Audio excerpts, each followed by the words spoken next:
All right, so today I'm going over the 2021 St. Petersburg, Florida mayoral election, which is taking place very soon. The initial election, it's a jungle primary basically. So all the candidates are thrown together in a nonpartisan ballot, which is counted August 24th. The If no candidate reaches more than 50%, then the top two candidates run off against each other. And that is supposed to take place, I think, in November. It's either November or September. Can't remember exactly. But, anyways, I wanted to go over um, basically the candidates. There are 8 candidates that are on the ballot. You can see 4 of them right here. These are the top 4 right now. You have Ken Welch, who is presently in the lead, and then you have Darden Rice, Wengay Newton, and Robert Blackman. There are 4 others, of course. I've got their pictures over here. You have Tori Nelson, you have Pete Boland, uh, Marcel Powers, I believe that's how you pronounce it. Yeah, something like that. And then Michael Ingram.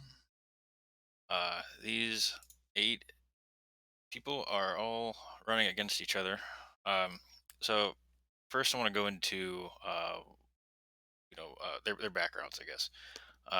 The 4 people you see on the screen here, they all have a somewhat of a background in politics, as opposed to the 4 here who don't. They're all many of them are um, running as outsider candidates or whatever you want to call it. So Ken Welch, he for I think it was about 20 years. Yeah, it's 20 years. He was on the county commission. He is a registered Democrat, but as mentioned before, this is a nonpartisan election, so you won't see a D or an R on the ballot. Um, and let's see, we got Darden Rice, who is on the city council. She's actually term limited. She's the council person for District 4, has been since 2013. Registered Democrat and self-proclaimed progressive. We have Wengay Newton here. He has quite a bit of experience. He was on the city council for a couple terms from 2007 to I think 2015 or 2016, and then he became a representative in the Florida House. Uh, Registered Democrat, but he is more of I guess you could say a moderate or a middle of the road guy. He works with Republicans. He actually endorsed Rick Baker back in 2017 over the incumbent Rick Kreisman. So there's a bit more right leaning, I guess. I don't know he's in the middle. Then you have Robert Blackman. He is the only registered Republican who is leading. I think he's a strong number 2 currently. Um, of course, being that St. Petersburg is a many considered a Democratic stronghold. There are double the amount of registered Democrats as there are for Republicans. However, there are a lot of independents that I believe he's currently leading. So when it comes to independents and Republicans, so that's a big thing. I think in politics in general now is that um, the independent group of political voters. So, anyways, let's see. We have Tori Nelson, who I he kind of goes over like he's done some like it looks like he had a where it's at. He had like a a shelter, I guess you could say, for to help families get off the streets, and he's done some good stuff. No political experience though, but he wants to help people. Pete Boland, he is the second registered Republican running for mayor in St. Pete. Um, he's a little different from Robert Blackman. He's definitely touting his what do you call it? Outsider status. He is a restaurateur. I think he owns a few restaurants throughout St. Petersburg, and um, bit of a critic against Rick Kreisman, unsurprisingly. Uh, Marcel Powers, she's another entrepreneur, I suppose. Owns what Kenwood Organic Produce. Um, that not a, I don't know a whole lot about her either. Michael Ingram, uh, he is a USF student. Definitely a long shot bid for mayor, but guess he's got the money for it. So he's got a lot of interesting ideas. Like he wanted to create a youth council, I believe it was. Um, yeah, I don't know. It's interesting to say the least. So, anyways, yeah, currently in the polls. Let's jump to the polls real quick. As of June 21st, prior to the June debate that was held, um, let's see, the polls were they were you can see them right here. They were pretty in favor of Ken Welch. Then you had kind of a three-way tie with Darden Rice, Robert Blackman, and Wingate Newton. Although it's very important to keep note that the number of people who are unsure yet is considerably high. So all these numbers, in my opinion, are I don't know, they're somewhat meaningless until that number goes like way below like 10% or 8%. Um, yeah, same here. Like you see between Darden Rice and Ken Welch, you see Ken Welch leading, but like 43%. Like that's it's hard to take much away from that. Other than that, half the city is still kind of unsure, or a little less than half the city is unsure. Um, let's see. Now this is, in my opinion, I think this is uh, what the matchup will be. I don't think anyone's going to get more than 50% of the vote, and I think it'll end up with Ken Welch going against Robert Blackman, and I think Welch will probably take the win. He has a good amount of bipartisan support. He has, I think Bill Foster. He just recently endorsed him, and he was a Republican mayor from I think it's 2009 to 2013, something like that. And as well as other, I think the Republican mayor of Clearwater endorsed him, or was Dunedin, something like that. He's got a decent bipartisan endorsement list, including the current term limited mayor Rick Reisman, who gave him his endorsement just uh, like a week ago, I think. Um, anyways, so this is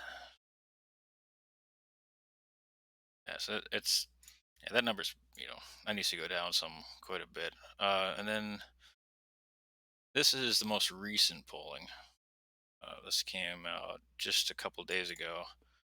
Now this comes after it wasn't really I wouldn't call it a scandal or anything like that, but it was a bit of a um, I guess Darden Rice put out some attack ads against Ken Welch, tying him to uh, Trump voters or something like that. Trump basically that Trump supporters had donated to his campaign, but then it turned out that she had also received donations from some Trump people to her political action committee. So it's this weird sort of non-issue that has kind of I would say probably hurt her standing recently. That was probably like a week ago as well. Anyways, here's an interesting little breakdown of voting in St. Petersburg. So here you can see that 46% of the city registered for the Democratic Party, as opposed to 26 for Republican. Um, you also see a pretty large independent number. This is like obviously like Ken Welch. He's at the moment it seems that he has secured Democratic support, but Republican and independent support they're mostly for Robert Blackman. But Ken Welch might be able to actually pick away at some of his independent support with the more recent bipartisan or like multi-party endorsements. Let's see. So as you can see, the unsure number is down from 33%, and you see Ken Welch actually still pretty high, but Robert Blackman coming up quite close. Darden Rice actually improved her numbers, but they're still significantly lower than they were last time. Before it was a pretty close three-way tie. Now it is not so close. Wingate Newton, he has definitely gone down some. I think the bipartisan appeal that Wingate Newton could have had probably went to Ken Welch instead. And I think you'll probably see that number continue to drop. Um, I don't see any of the other candidates really uh, popping out anytime, like uh, Marcel Powers, Pete Boland, Michael Ingram, Tori Nelson. I think I don't see any viable path forward for them, um, and not unless there's a miracle. So let's see. As you can see, still pretty high unsure numbers when it comes to matchups between Darden Rice and Ken Welch, Darden Rice, Robert Blackman. And you see, like generally, the registered Democrat seems to be leading in the polls, but again, you have these giant unsure numbers, which is probably the independent group that we saw above. All right, let's see. Yeah, and that's more breakdown. So yeah, until these numbers go down, we won't really have a really good picture. Also, when you look at like post this this initial primary election, I think you'll see. I mean, you'll definitely see probably that if Darden Rice probably won't make it, but you'll probably see her votes go to Ken Welch, and you'll see Wingate Newton's votes. Maybe most of them go to Ken Welch, and maybe some go to Robert Blackman. Pete Boland will probably go to Blackman, and you know, I think you'll see that consolidation push Ken Welch over the line to get a majority of the vote. But we will find out in about a month. I think it's a month exactly. Yeah, August 24th. Um, let's see what else was there. Yeah, I originally I was leaning towards Darden Rice for mayor, but I don't know. It's definitely between her and Ken Welch for me. Um, I will say the debate. I don't think a debate has ever changed my mind in terms of uh, political opinions or leanings. It's always so. Um, I don't know. It's usually the same old either arguments or the same old talking points. I will say, I mean, you'll see it here once I play it, but she was Darden Rice was very. She talked like a politician, which I mean you would expect a politician to talk like a politician, but it was I don't know, it seemed too rehearsed and not, um, I guess, authentic. I don't know. It's kind of a stupid point to get hung up on, I suppose, but I'll jump into that in a second. I think I got everything that I wanted to talk about. Yeah, I guess I'll just jump into the debate. See if it'll let me.